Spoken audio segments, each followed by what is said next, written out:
Drew Richards, 68-57 win over Tusculum to close out 2023. Just opening remarks.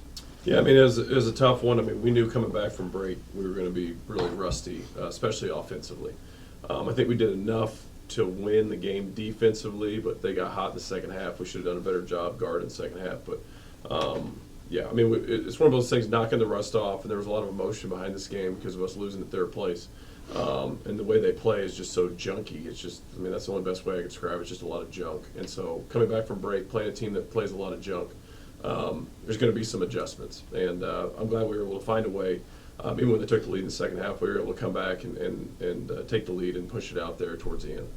Oh, was there anything you guys maybe did differently from the last time you played Tusculum, or was it kind of maybe the same game plan? Well, we tried to do. We were up 9 at halftime at their place, so we tried to do what we did at their place, but for 40 minutes, which I don't think we accomplished that. We did it for about 30 minutes this time instead of 20.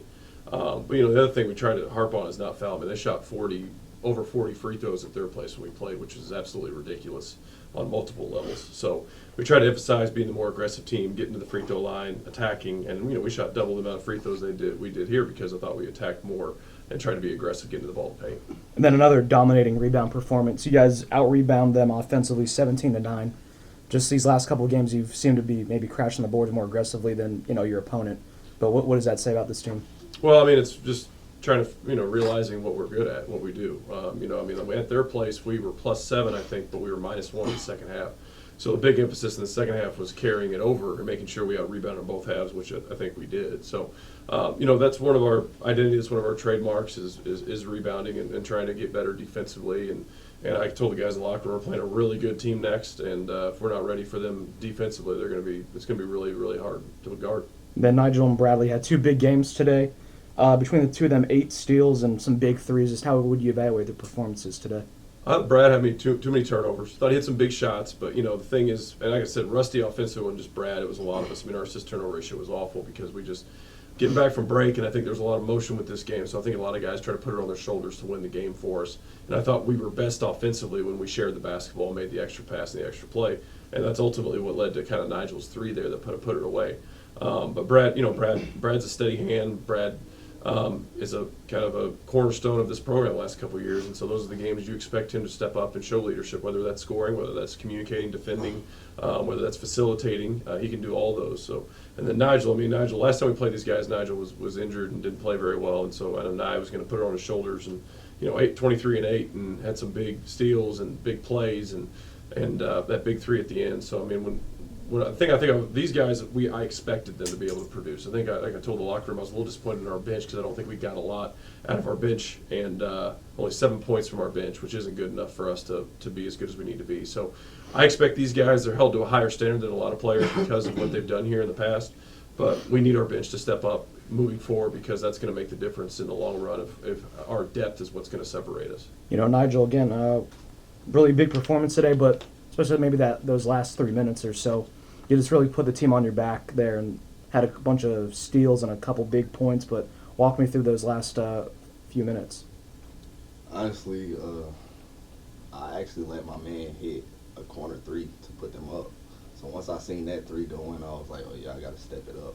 So something just clicked on in my mind to just, we can't lose this game, especially on our home floor. So I just turned it up.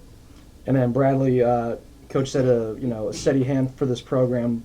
How would you, just the last time you guys played this team, it was a close, unfortunate end, but this time around you guys really turned it up, especially in the second half. Just how would you evaluate your performance and your team's performance? I think as a whole, the first time we played them, we got complacent in the second half. That's what turned the ball over, taking a couple bad shots, letting them get straight line drives. I think this game, we defended ball screens a lot better.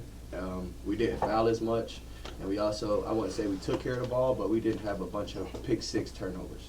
So for Coach Richards, sir, they tied it close to the end. What did you sort of tell your team in that timeout to get back in this one? I just said, hey, it's our last 3 minutes here. It's a tie game. We do segments in practice that we do 4-minute games, and this is not unlike something we practiced since September, October. So it wasn't new.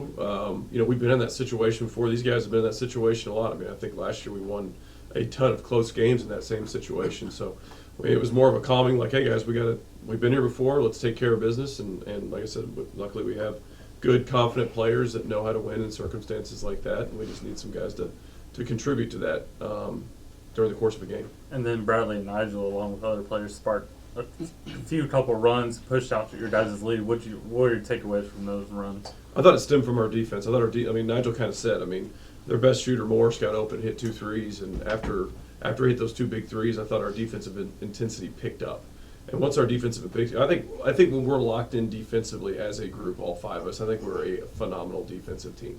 But we just got to do that more consistently. So I thought us locking in defensively, getting some steals, getting some deflections, getting some rebounds, and then being able to get on the other end and knock in some crucial free throws. I think that's ultimately what separated us, is being able to anchor down and get those stops like we needed.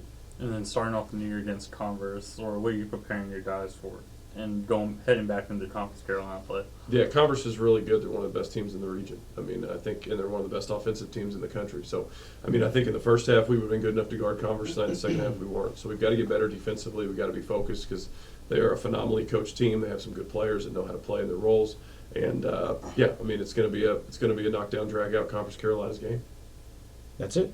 Thank you guys. Thank you.